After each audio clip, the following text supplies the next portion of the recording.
Hay una antigua pregunta filosófica que siempre me ha parecido fascinante. Si a un barco le cambias una tabla y después otra y luego otra más, hasta que con el paso del tiempo ninguna de las piezas originales permanece, ¿sigue siendo el mismo barco?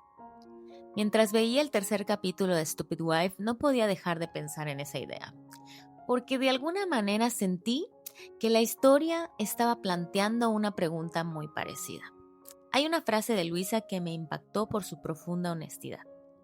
Durante su primera sesión con la psicóloga, le dice que es como si estuviera atrapada en el cuerpo de otra persona. Y creo que ahí aparece el verdadero conflicto del episodio. Porque perder los recuerdos ya resulta profundamente desconcertante, pero descubrir que tampoco logras reconocerte en la persona que eres hoy quizás sea todavía aún más difícil. Hay un momento de esa conversación que me llamó especialmente la atención.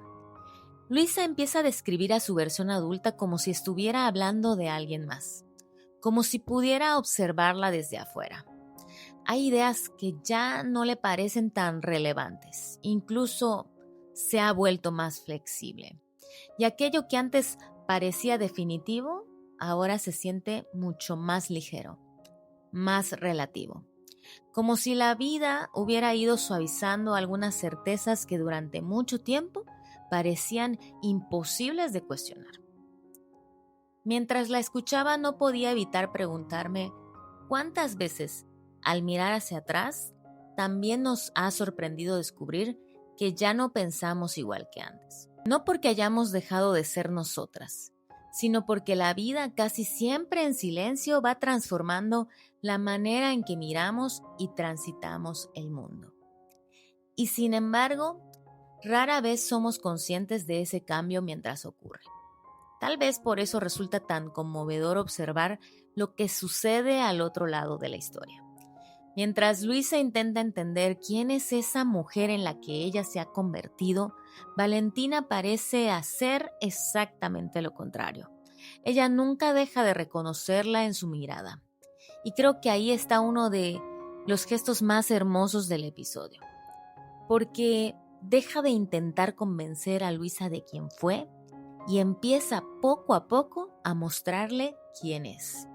La lleva a su estudio de danza, le recuerda el talento que sigue teniendo, la mira con la misma admiración y el mismo deseo, y vuelve a acercarse con esa complicidad que siempre definió su relación. Hay incluso dos momentos en los que todo parece conducir hacia un beso, y sin embargo, ese beso nunca llega. Y creo que ahí ocurre algo muy bonito. Valentina parece comprender, a mi juicio, que ya no se trata de recuperar el tiempo perdido. Se trata de respetar el momento que Luisa necesita atravesar.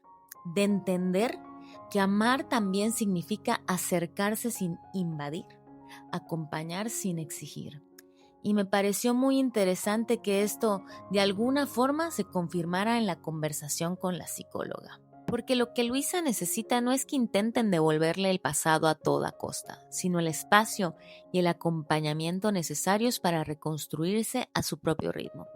Sin embargo, hubo una frase de esa conversación que terminó acompañándome mientras veía el capítulo. La psicóloga le dice a Luisa que incluso cuando una persona pierde parte de sus recuerdos, es posible que muchas de las transformaciones que esas experiencias dejaron en ella permanezcan. Porque solemos pensar que nuestra identidad se define por los recuerdos, por todo aquello que podemos contar sobre nosotras mismas, por nuestra historia. Pero ¿qué pasa con todo aquello que ya forma parte de nuestra manera de ser? Me gusta pensar que este episodio no intenta responder esa pregunta, solo la pone sobre la mesa. Y eso para mí es una de sus mayores virtudes. No intenta responder quién era realmente Luisa, ni cuál de sus dos versiones es la verdadera. Más bien, nos invita a preguntarnos si esas dos versiones en el fondo siempre fueron la misma. Y entonces la pregunta del barco de Teseo vuelve a aparecer.